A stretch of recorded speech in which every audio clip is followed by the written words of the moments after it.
It's hard. Yeah, in the industry. Now I feel it. I really do feel it. Ukuthi yeah. Now sengise elendweni ezingeni lokuthi ngicele ilento ngicele abantu ukuthi listen please ngike nilahlelela amasenti ngapha yimi, but I'm not that kind of person. I can't. For people to feel pity for me, I don't like it because I can do things myself.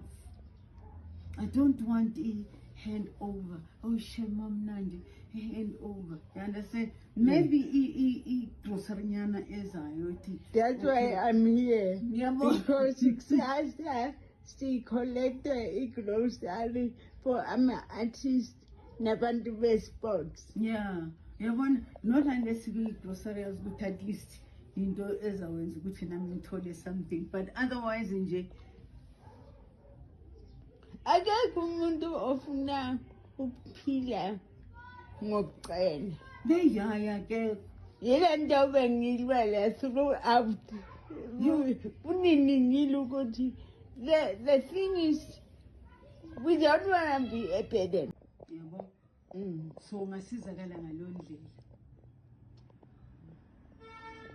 Ngasizakala ngaleyo ndlela phezulu kwaleyo mali leyo ngisebenzele from elentweni.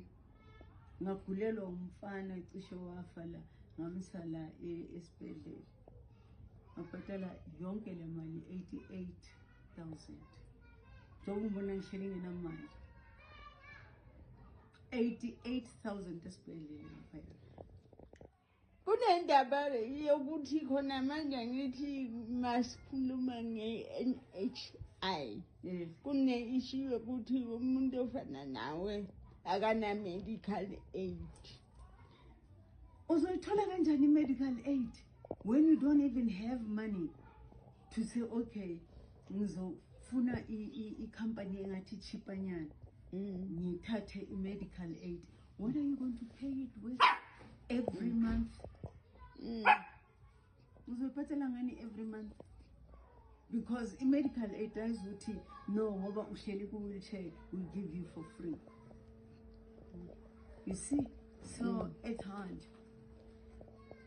Yeah. And how long have you been in this industry, man? 53 years. 53 years. I started when I was 21 years old. Kunabantu abathi ngithole imali kuma-case, 100,000 kuma-case, Akutholanga lutho. Bathola ama-100,000 left, right and center, ama-20,000 amanye. But again, ngoba mawungenanhlanhla njengami, because those people are lucky. Do you know? Bakwazi ukwenza izinto zabo ngalo mali leyo. Yawo wonke umuntu kumele ukuthi ayithole. Uyabona ngoba yama-artist imali. So why kukhethwa?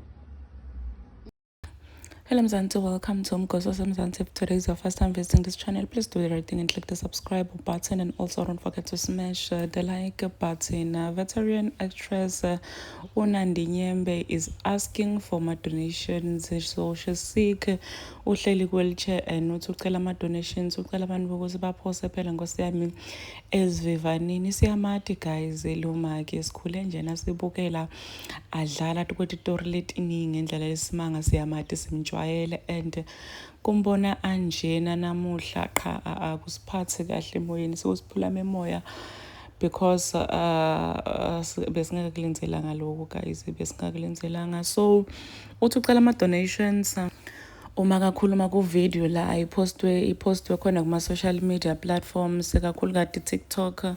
Uthi ucela abantu ukuthi bamside ngemali, uthi umuntu lo ngathanzi kucela ama handout ebantwini, kepha nje simo siyamphoqa because uyayidzinga imali. So guys, instead of people feeling sorry for her, bamdonatele, bantu dragged her and said ukuthi why angayi ku public hospital wayengeke ubhalise grant. Some even said ukuthi sithiniwe ma-celebrities ukuthi ngabe into sethi baqaka abafuna ukuthi sibadonate-ele, but ma usasema-celebrity base-relevant umuntu uthi noma umqela upicture umbone ukuthi ngathi uyamnukela. So people are saying ukuthi cha bathiniwe nje ama-celebrity ayaba-exploiter, umuntu udla imali mase kabona imali iphelile so uyaqala umuntu uyahawulisa so ufuna ama-donations. So please do comment what you think down in the comment section. I'm signing out.